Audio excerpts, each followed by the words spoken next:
Yo, what's going on YouTube? My name is Saiko, and today we are here with the Dragon Ball Super episode 100 review. We are finally here. We've made it to episode 100 of Dragon Ball Super. Now we have officially had, I believe, 700 episodes of Dragon Ball, or 770 episodes of Dragon Ball, but I digress. Anyways, if you guys are excited to hear what I have to say about this episode, hit the like button in the face, and let's just, I hope, well, I don't even know, I'm not even going to say my intro, because that's not even part of this review, because I don't do that in reviews. I don't know, I'm talking really fast, I don't know, but I'm looking at the sound waves, and it actually looks pretty cool. I record my stuff on Adobe Audition, for those of you who are curious. But anyways, pretty much, I thought this episode was actually pretty good this week, honestly, because, I mean, there's a lot of things that did happen. So pretty much, we get the whole, like, you know, Krillin getting knocked out of the tournament, which was really disappointing.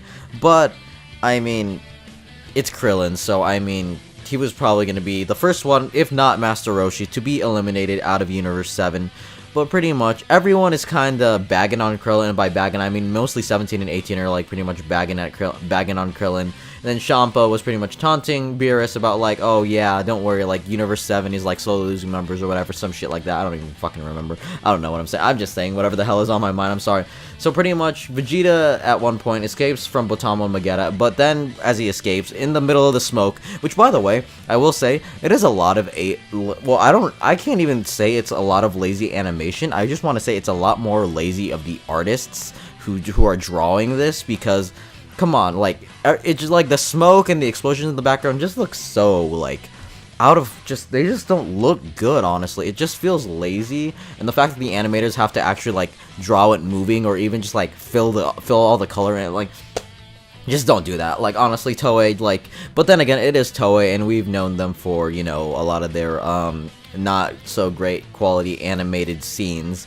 Either that, it's either they're, well, I mean, I could get onto a whole video about that entire subject, but anyways, yeah, so Kaba shows up and he turns SSJ, but before, well, actually, no, yeah, Kaba shows up, and as he's, like, walking towards Vegeta, like, two guys, like, charge at him from, like, the left and right, and he knocks them both out of he actually knocks them both out of the ring, so, like, two guys were basically eliminated from there. And pretty much, Vegeta, like, sees them, and Kaba pretty much turns Super Saiyan and tells him that, like, oh, it's time for you to, like, get knocked out of the tournament. And pretty much, to sum up the entire bulk of this, episode, it's pretty much Goku versus Caulifla and Kale, but I mean, there were other things, such as, like, Hit defeating, Narirama, which was the Universe 3 robot that, people, or, like, that, the Supreme Kai was pretty much hyping up about, like, oh yeah, he can do this, he can do that, but he was able to take him out with a Tokitobashi, time skip, whatever the heck you want to call it, whatever translation you want to use, basically where he stops time and he can, like, stop time for, like, about a second and do whatever the hell he wants within that, frame of time and whatever.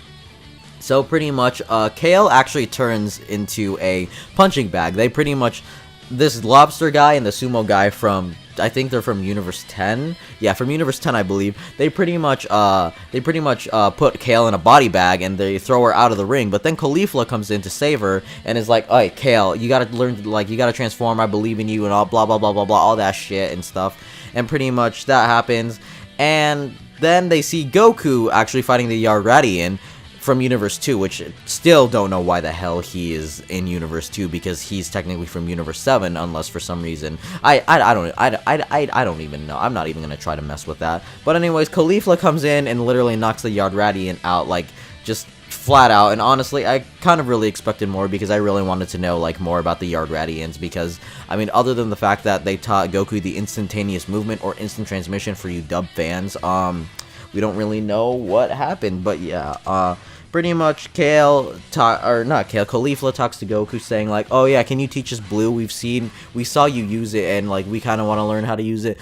And Goku was pretty much like, no, I don't think you're ready for that level of power yet. So pretty much, Caulifla actually turns Super Saiyan 3rd grade, not a 3rd grade Super Saiyan, like, it's not a Super Saiyan in 3rd grade, but, like, the transformation 3rd grade, aka the form that Trunks used, which is considered, or as the fans like to call it, Ultra Super Saiyan, but it is considered 3rd grade Super Saiyan. So she transforms into that and charges at Goku, but Goku pretty much dodges all of her attacks because of the fact that, I mean, she pretty much pulled the Trunks where she sacrificed speed for power, which you don't do that, kids, because you don't want to be that guy. Okay, I'm gonna put this in a perspective of like kind of weird. I don't know how many of you like know what powerlifting is on my channel or whatever, but I follow a lot of powerlifters, and the thing is, a lot of them focus more on power than they do on speed, and that's why a lot of their cardio actually sucks. And pretty much, I mean, it's a true value. I mean, you don't want to be the guy on the football team that just lifts, that just benches, deadlifts, and squats then again work out lower body, but like that just benches and deadlifts. You could completely correct me if I'm wrong in this term, but I mean, I don't think I am. So yeah, you don't want to be the guy that just pretty much like that pretty much, what the hell is the word for that, pretty much like focuses all on upper body and doesn't focus on lower body at all, because then your cardio is gonna suck, and your speed, you want to be the bulkiest guy in the gym, but you also don't want to be the slowest guy in the gym, if you guys are understanding what I'm trying to say. So pretty much what happens is Goku goes SSJ2 and teaches or shows like Caulifla that, and Caulifla's like, oh, I was able to do that before, but I haven't been able to do it since. And then pretty much she does it like real simple, like she just turns Super Saiyan 2, and I was just like, wow, like seriously, this girl is talented, but I honestly at the same time I don't think that thing should be this way with her. But yeah, she turns Super Saiyan 2, and pretty much Goku was like, oh yeah, if you were able to master it that quickly, maybe you could do 3 someday. And then Caulifla was like, there's a 3-2, and then 3-2, don't blow 3-1 lead, I don't know. Caulifla was just like, oh wow, there's a 3-2, and Goku was like, yeah, but I think you should just focus on mastering Super Saiyan 2 first. So pretty much they end up fighting each other, and Caulifla, what the hell, I can't even read my own, oh wait, there we go. And then Kale actually fired, at one point Kale fires a ki blast at Goku, and Goku's like, hey, could you like not interrupt our fight or whatever, like kind of like a white girl, like, oh my god, could you like not interrupt our fight? Okay, yeah, you know, I'm not gonna do that again. And then Kale is like, Kale is talking to Caulifla ignores her, and pretty much at that point Kale goes berserk, and this is where Broly the third this is where movie let's see here, he was in movie 8, he was in movie 10, movie 11. This is basically the fourth coming of this is the fourth coming of Broly. I think as Dragon Ball fans, we all knew that this was coming, the fourth coming of Broly. And honestly, I'm not a fan of Kale. I mean, just I really don't like Kale. But that could just be me. But pretty much what happens is Kale goes berserk. You know, she turns berserk, charges at them both. Hit actually had to save Caulifla from falling out of the ring with his time skip maneuver, and pretty much, yeah, we see Kale. There was actually a lot of references to Broly in this episode, and I believe I don't remember who it was that created Broly, but I mean, for all of you Broly fanboys out there, just know that there is someone out there that loves Broly so much more than you, because he was the one who created Broly. Like, he was the one who pretty much created his personality and said that he could like knock out anyone pretty much, which honestly is complete bullshit. I will put his name in a subtitle like right now, future me, and by future me I mean like me in 3 hours. Don't forget to add that in there. And yeah, so pretty much oh my god, there were so many things that happened. So pretty much, Vegeta warns Goku to like be careful about like Kale, and Goku was being nonchalant about it. He's like, "Wow, you're really strong" or whatever. And Kale, you know, Kale goes berserk like she kind of did, like she did on Kaba. And pretty much, Kale actually, we find out that she can't control her power, and the only way that we know this is because we literally copied and pasted the movie 8 scene where Goku was firing the Kamehameha, the Kamehameha wave at Broly, and Broly like grabbed him by the head. Yeah, that pretty much happens in this episode, but and Gohan was actually about to charge in there, but pretty much what happens is Kale lets go because she can't control her power, and then she powers up, fires a bunch of energy blasts, and at first I thought a bunch of guys in the tournament got knocked out, but after looking at it frame by frame, you don't even have to look at it frame by frame, they all dodged it, or like they all dodged it, including like all the Pride Troopers and stuff. But pretty much what happens is after she goes berserk and the entire arena is pretty much desolated, like destroyed, like just like fucked up beyond repair. Fubar, if you guys know what that term is. One of the Pride Troopers, I don't know his name, but he comes out of nowhere and tries to wrap Kale into a lasso, a whip,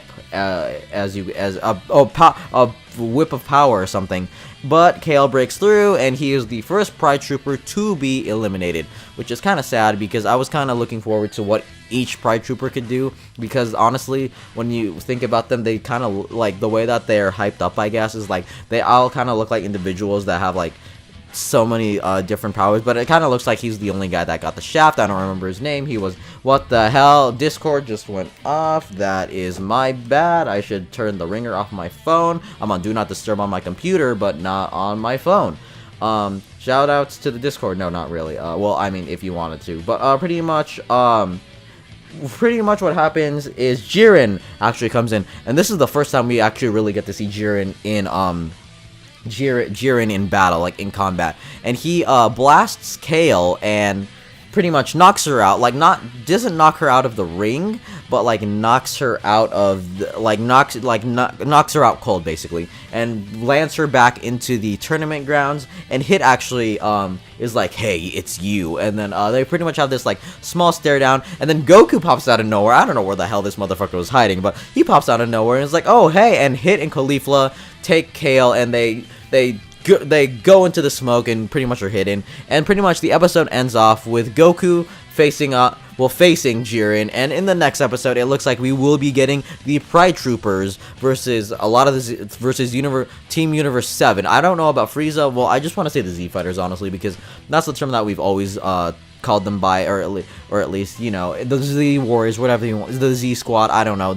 Wait, hold on, Z Squad. That was a Rhyme Style podcast. Rhyme Style, if you're watching this, shout out to your old no, it was the Z-Cast. There it was. Yeah, the Z-Cast. Shout out to the Z-Cast. That is dead after 4 or 5 episodes. But anyways, guys, in the next episode preview, it kind of looks like Caulifla might be eliminated from the tournament, which kind of makes me sad, but I mean, there's nothing we can really do about that. It is the writing of Toei after all. Well, Toei, Toriyama, Toyotaro, if you want to go that far. But pretty much, that's that. We get to see the Pride Troopers take on the Warriors of Team Universe 7. I think Gohan better start getting more involved, because honestly, if you guys look at the ending of Dragon Ball Super as of right now, which is really good, it's probably one of my favorite endings in the Dragon Ball series in general. Like, it beats out Blue Velvet for me. It beats out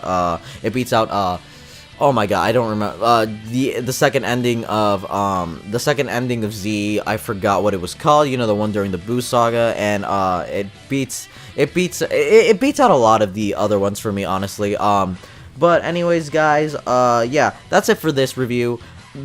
Overall, this episode was pretty good. I didn't like how this was a Broly movie 4 in a way, but I mean, that's that. Anyways, guys, my name is Saiko Bear. I hope you guys enjoyed this video. Rate, comment, and subscribe for more content, and I will catch you guys in the next review, video, mod battle, whatever the heck you want, whatever the heck you just choose and decide. Later, guys.